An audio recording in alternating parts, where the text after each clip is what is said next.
Okay, welcome to week 10. This module is called Podcasting Part 2. We had such success with the podcasting module a few weeks ago that I thought I'd expand on some of these concepts that we only had a short amount of time to really involve ourselves in. And of course, it seems that there is some real podcasting interest within the class. Some of you guys have toyed with the idea of producing a series of podcasts for the final. And this module will definitely help you out for that. Of course, this isn't just for those of us doing a podcast for the final. This module will sort of round out the whole podcasting thing. We're going to be learning about what our podcast needs to do to be a real podcast after we've produced that one audio or video file. So we're going to talk about a lot of things in this module, but our focus and the assignment is going to be on getting a podcast feed all set and then getting it up on iTunes. So let's discuss this podcast RSS feed thing.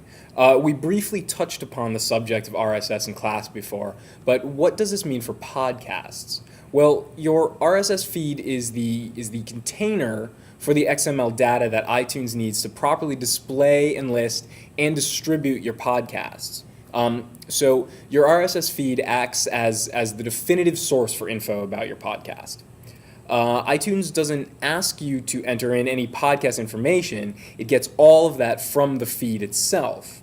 A podcast feed not only lists information about that particular episode, but about the podcast in general. So things like your podcast description and the producer, all of that will be listed in addition to what this particular episode is about and how long it is and things like that. All of this info is called metadata. Metadata is the content that not only helps to describe your podcast, but it helps iTunes to find it too. iTunes indexes all of your main metadata and it becomes the searchable stuff in their directory. So the importance of good and accurate metadata is twofold. First, good metadata helps to accurately describe your podcast. And second, good metadata helps to make your podcast findable. And of course, that's really what it's all about, being findable. Because in this overflowing sea of podcasts, your podcasts need to be able to stand out. So good metadata will, of course, help with this. So how do we go about generating a good RSS feed? Remember Podango from a few weeks ago? This is where you're going to host your podcast. In the podcast setup process, you'll be filling in a form that helps you to describe your podcast, and then you'll be filling in fields that are specific to that episode.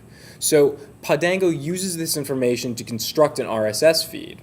So it's definitely in your best interest to spend some time filling in that info.